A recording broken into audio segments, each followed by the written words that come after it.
He's trying to eat the weeds. Is that dirt?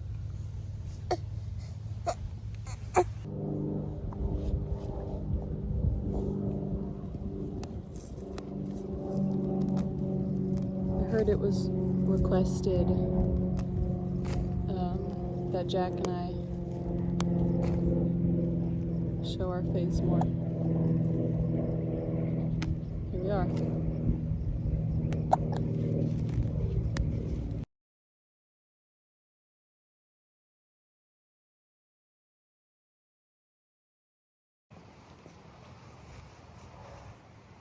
All right, really quick update.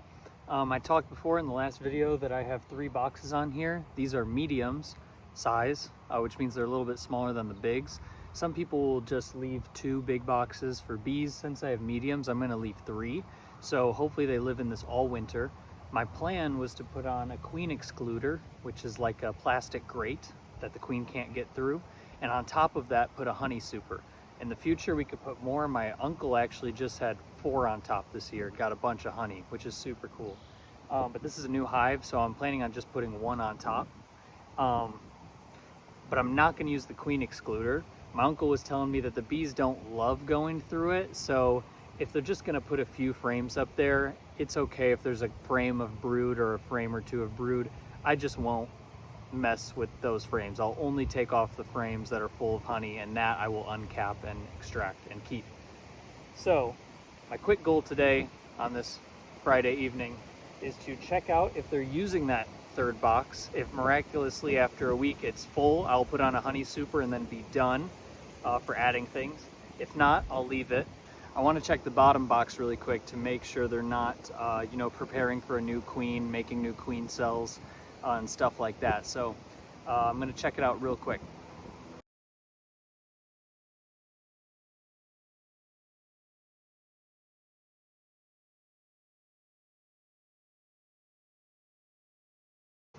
Okay, they are just starting to use the top box frame, so I'm definitely not going to add a super yet. I want them to really use the frames that are in this top box, so not yet.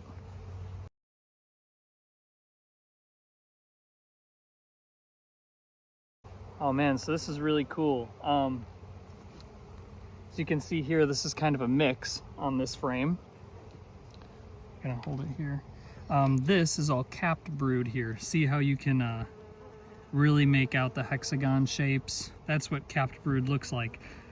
And there's some larvae down here.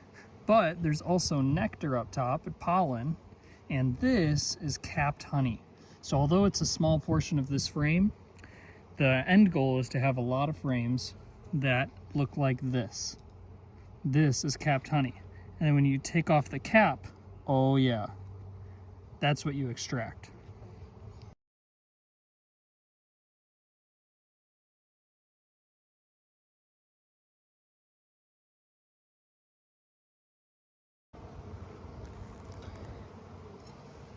So good news, I don't see the queen out of these 30 frames, but I do see, and it can be really hard to tell, but there are little baby eggs in a lot of these frames.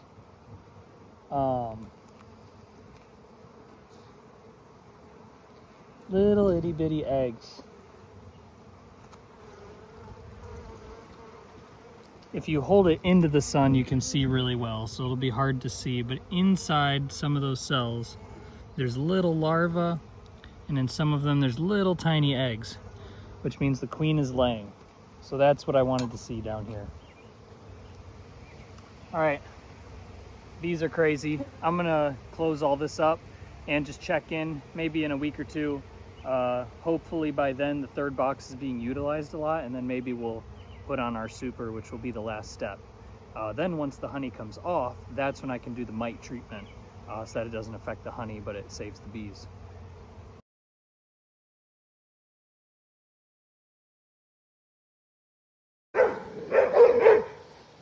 Lloyd, what are you doing to this poor creature?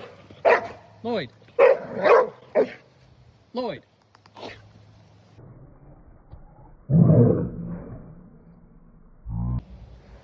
The guy who used to have this house had a pretty sweet weed farm out here in the woods.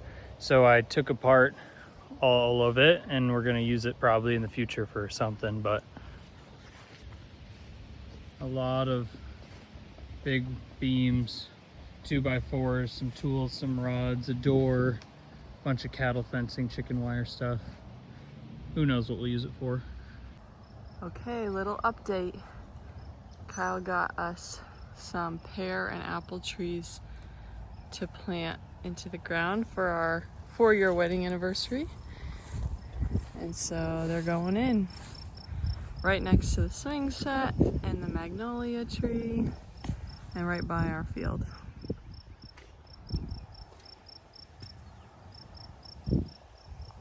I've been doing some work with hand weeding, so I'm going to show that off. The Gomphrena is doing amazing. That's a weed. Goodbye. This is one of the plants.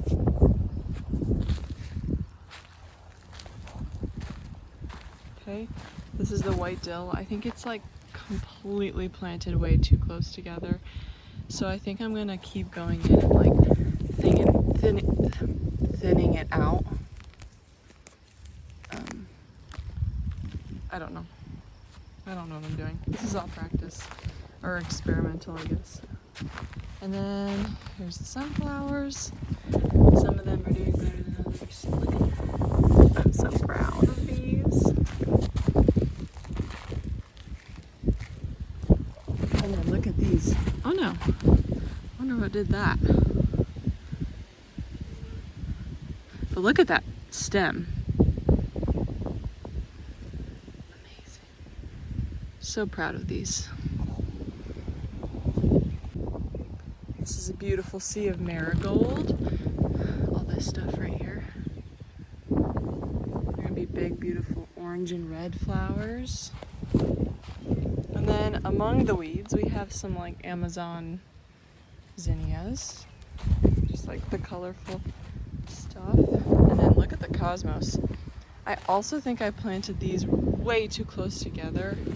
And I'm debating on thinning them out, but I don't, is it like too late for that? Probably. But I don't know, they look healthy. And they're so tall. Here is my most exciting update to show. First, let's see how tall they are. Again, lots of weeds, working on that. But look. There it is.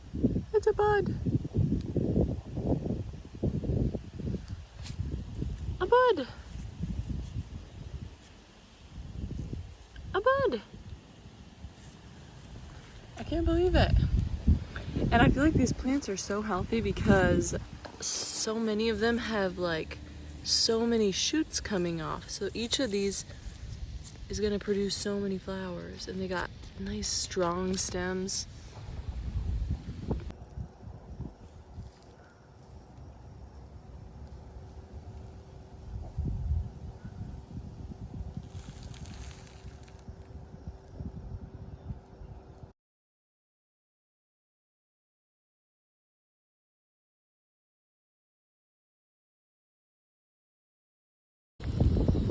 Looking good here.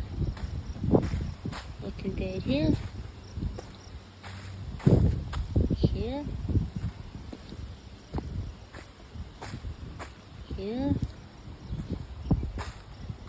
Not here. Need some work here. And mostly here.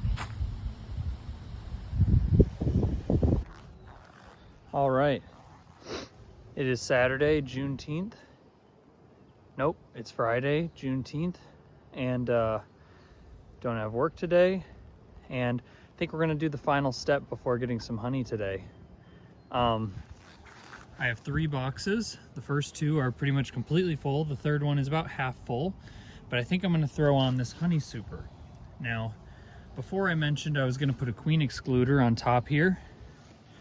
That would make sure that the queen could not get up to my honey super and lay eggs. But the eggs are few and far between the more you move up, and I don't want to discourage the bees from going into that honey super because, you know, it's already hard for them to move up. So I'm going to put this box of 10 medium frames in here. Let's see if I can pull one out. As you can see, they are, let's pull one out here. They have foundation and some comb from previous years. So it should be pretty easy for the bees to fill up with honey. The final step is to put this box on top of here and leave it until pretty much the end of July. I can check up on them every once in a while to see how they're doing, but I'm just gonna leave it there. Hopefully at the end of July, I take that off. If there's any frames that have any brood, any eggs on them, I'll put them in these 3 and replace it with frames that have honey. Take my honey, if there's any in there, hopefully, and eat it. And once that's done, and this box is off, and we're no longer gonna eat it, we can put our ApiGuard mite treatment in there, which will help kill the mites and get them ready for winter, and we won't be taking any honey once that's on. So that's the plan.